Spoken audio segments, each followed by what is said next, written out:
صدر Saddam Hussein نے گرفتاری کے بعد عدالت کو یہ درخواست کی کہ اسے قید کے دوران نہ تو کپڑے دھونے اور نہ ہی سگریٹ پینے کی اجازت ہے۔ اسے پچھلے 2 سال سے جوتوں کا صرف ایک جوڑا دیا گیا ہے جو کب کا پھٹ چکا ہے۔ خیر، عدالت نے یہ سارے مطالبات منظور کر لیے اور یوں جوتوں کے نئے جوڑے فراہم کرنے کے ساتھ ساتھ جیل کے اندر کپڑے دھونے اور سگریٹ پینے کی اجازت بھی دے دی گئی۔ صدام حسین وہ حکمران تھا جو درجنوں محلات، ہزاروں قیمتی سوٹوں، سینکڑوں جوتوں، ہزاروں خوشبوؤں کی بوتلوں اور لاتعداد قیمتی گاڑیوں کا مالک تھا، جس نے اپنی مونچھیں رنگنے کے لیے کئی ماہرین کی ٹیم رکھی ہوئی تھی، جس کے سگار ہوانہ سے آتے تھے، جس کے لیے مشروبات فرانس کی کمپنیاں تیار کرتی تھیں، جس کے کپڑوں کا ناپ لینے کے لیے ٹیلر لندن سے آتا تھا، جس کے صرف کپڑے دھونے کے لیے بغداد میں رائل واشنگ سینٹر بنایا گیا تھا،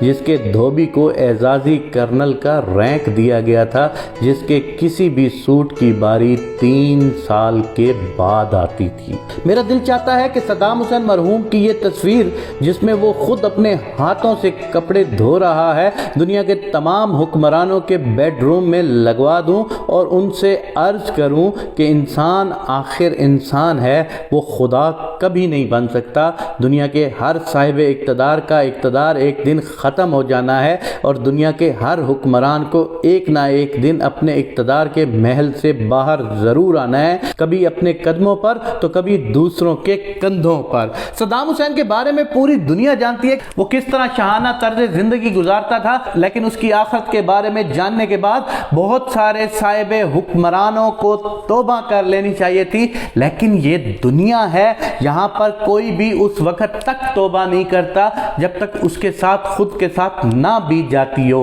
قارون کے خزانوں کی بات کی جائے تو قارون کو وہ خزانے خود کو بھی نصیب نہیں ہوئے تھے، اور جس طرح دنیا کے ہر بڑے حکمران نے جو کرسی کے ساتھ چمٹ گیا ہے، اس کا حشر بھی اسی صدام حسین کی طرح ہوا ہے۔ اللہ پاک کا نظام ہے کہ جب اللہ آپ کو کسی سیڑھی پر چڑھاتا ہے یا اللہ آپ کو جب کسی اقتدار کی کرسی پر بٹھاتا ہے، حضرت علی کرم اللہ وجہ فرماتے ہیں کہ انسان کے پاس جب پیسہ یا اس کے پاس اختیارات آتے ہیں تو اس کا رتبہ بڑا نہیں ہوتا، بلکہ اس کے اصل کی پہچان ہو جاتی ہے۔ کوئی انسان اگر اللہ کے لوگوں کے ساتھ صلہ رحمی کرے گا تو اس کا رتبہ بہت بلند ہوگا، جبکہ کوئی بھی انسان جب ڈکٹیٹر بن جائے گا اور اقتدار کو اپنی محنت تصور کرنا شروع کر دے گا تو اللہ تعالیٰ کا انجام بہت برا ہے۔ آپ دنیا کے تمام لوگوں کا جن ان بڑی ہستیوں کو دیکھ لیں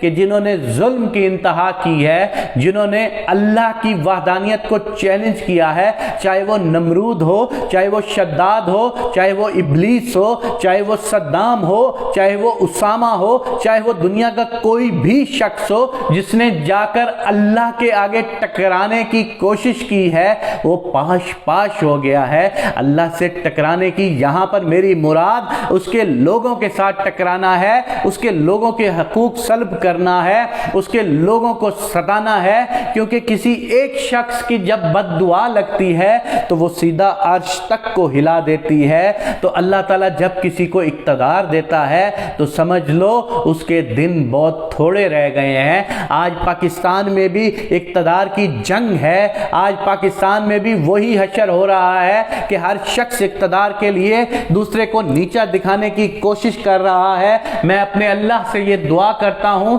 کہ اللہ میاں پاکستان کو بھی کوئی ایسا حکمران عطا فرما جو پاکستان کی ترقی کا ضامن بنے۔ میرے پاک اللہ پاکستان کے ان تمام حکمرانوں کو نیست و نابود فرما جو پاکستان کے خلاف کام کر رہے ہیں، جو پاکستان کی ترقی کی راہ میں رکاوٹ بنتے جا رہے ہیں۔ میرے پاک اللہ، آج پاکستان ایک بہت نازک دور سے گزر رہا ہے۔ میرے پاک پروردگار، تو رحیم ہے، تو کریم ہے، تو کوئی غیب سے معجزہ کر دے، کوئی کن فرما دے، پاکستان کو سیدھی راہ پہ لگا دے، پاکستان کو سیدھی راہ پہ لگا دے۔